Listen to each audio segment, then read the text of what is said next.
இங்கு வருகை தந்திருக்கும் பத்திரிகை ஊடக நண்பர்கள் அனைவருக்கும் என்னுடைய பணிவான மாலை வணக்கம்.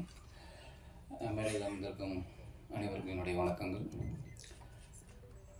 ஃபஸ்ட்டு இந்த ஷார்ட் ஃபிலிமை ப்ரொடியூஸ் பண்ண அனன்யா அவங்களுக்கு என்னுடைய வாழ்த்துக்கள் சொல்லிக்கிறேன். அதுக்கு பெரிய உறுதுணையாக இருந்த சௌதன் சாருக்கு என்னுடைய வாழ்த்துக்கள். ஆக்சுவலாக நான் வந்ததே ஒரு தகப்பன் ஸ்தானத்தில் தான் வந்தேன். ஒரு அப்பா எப்படி சப்போர்ட் பண்ணுவாங்களோ அப்படி தான் நான் கரிஷ்மாவை மகளாக தான் பார்த்தேன். ஆனால் எனக்கு ஃபோன் பண்ணி அவங்க பேசும்போது அண்ணான்னு தான் கூப்பிட்டா, எனக்கு அண்ணான்னு கூப்பிட்றான். ஏன்னா சரவணன் என்னோட நண்பன், அவள் பொண்ணுங்கும்போது எனக்கு பொண்ணு தான். நான் ஒரு தகப்பன் மாதிரி தான் நான் உள்ளே வந்தேன். திடீர்னு அவர் என்னன்னா சீனியர் ஆக்டர், ஐயோ நம்ம அப்பாவை கட் பண்ணிடணும் அப்படின்னு நினைக்கும் போது டக்குன்னு ஒருத்தன் பையனே நிற்கிறான். அவன் காட்சி மொழியில் குட்டி பையனாக இருந்தவன் இப்போ பெரிய பையன் நல்ல பிரமாதம் மியூசிக் பண்ணியிருக்கான். ரொம்ப ரொம்ப சந்தோஷமாக இருக்குது. ஆக்சுவலாக என்னென்னா இது முதல்ல பார்க்கும்போது நான் ஒரு ஷார்ட் ஃபிலிம் அப்படி பொதுவாக பார்க்குற மாதிரி பார்த்தேன். எனக்கு ஒரு 10 நிமிஷம் எதுவுமே பேசலை.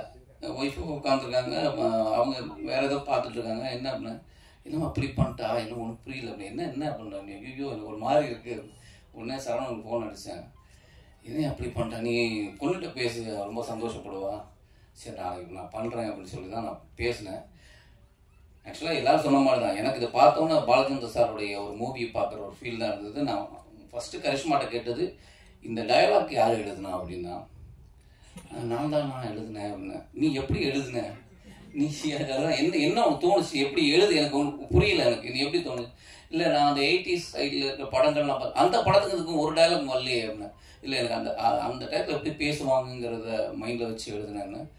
ஆக்சுவலாக இப்போ நான் அப்பயே ஒரு துண்டு போட்டேன். இங்கே நிறைய பேர் துண்டு போட்டுருக்காங்க.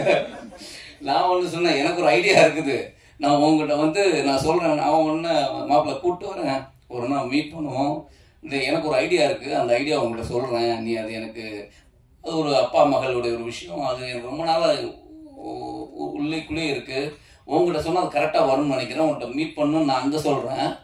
இங்கே பார்த்தா தயாரிப்பாளர் ரெடியாக இருக்காரு, எல்லாரும் நம்ம இயக்குனர் அவர் ரெடியாக இருக்க, ஏன் போட ப்ரொடக்ஷனில் பண்ணலாம் அப்படின்னு. இல்லை ஒரு சந்தோஷம். ஒரு விஷயம் அவங்க ஒரு ஷார்ட் ஃபிலிம் மூலமாக இத்தனை வெறும் போட்டி போடுற அளவுக்கு ஒரு விஷயம் இருக்குன்னா அது அவ்வளோ அழகாக ரொம்ப அற்புதமாக பண்ணியிருக்கேன். பியூட்டிஃபுல். இதுக்கு மேலே அதுக்கு வார்த்தையே இல்லை. அப்புறம் இதில் ஆக்ட் பண்ண